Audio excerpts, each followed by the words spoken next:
is Reggie Frederick, and I'm a 7th grader at Stella Mars Academy, St. James campus in Duluth, Minnesota. And my project is the dirt on dirt. It all started when I noticed my family mostly only gardens in pots and planters instead of actually using our yard soil. I asked my mom why, and she said it's because our soil is mainly clay and not very fertile. But I wanted to know what type of soil is in my yard and what is the difference between it and average gardening soil. That way I know what type of soil I'm dealing with, so even if it's not very fertile, I could work with it so it is, and I can know how different it is from what I'm already using, so I know how many different procedures I need to take. So, the main 3 types of soil are sand, silt, and clay.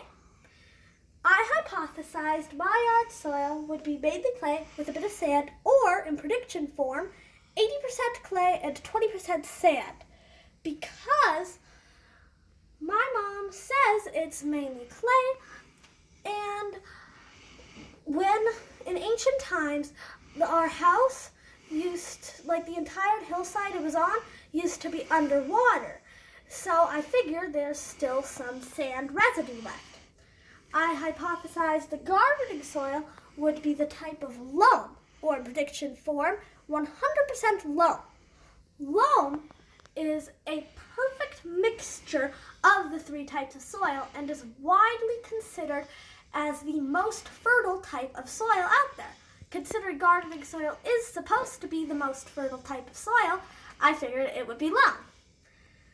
So, the method I found to test my soils is the mason jar test. The variables and control for it are listed here, and the materials I used are listed here.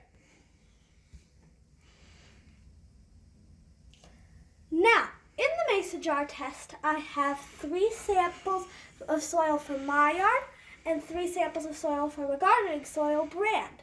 The gardening soil brand I chose is Miracle-Gro Potting Mix because I found it is considered fairly popular among gardeners and just the average people, and it's a type my family often uses.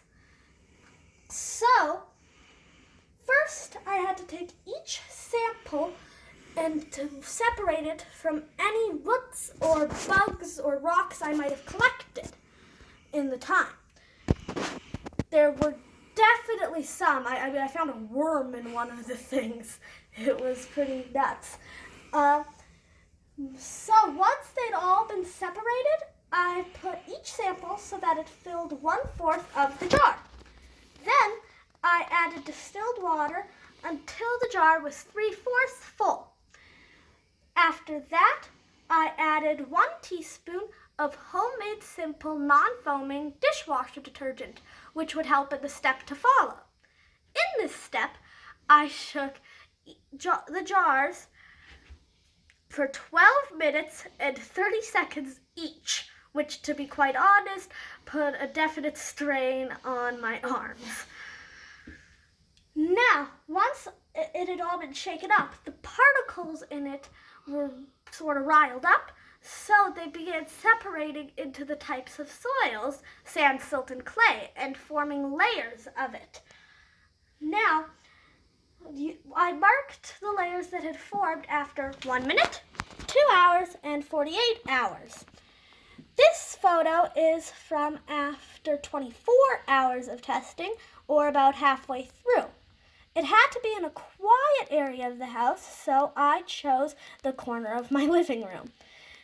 So, once all the layers had been accounted for, I had to calculate the percentages of each layer according to the total to find, the percentages. And I used the soil texture triangle to analyze the results of my experiment.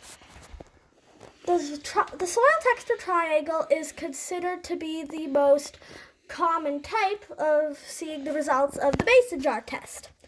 Samples 1 and 2 were both found to be the type sandy clay loam in the triangle, which means their percentages of clay, percentages of silt, and percentages of sand all matched up in that spot.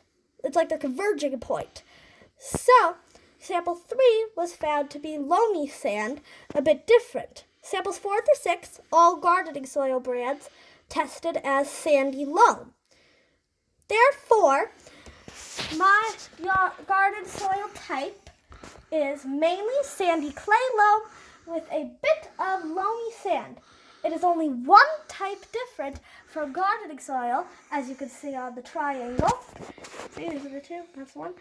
But my gardening soil is only the type sandy loam instead of purely loam, which is different than I expected still. Now that I know what type of soil I'm dealing with and how different it is from gardening soil, I will add organic matter to my soil this spring once the snow clears, and such as compost or organic or humus, and this will help the sand in the soil hold nutrients better and the clay in the soil drain water at a healthier rate.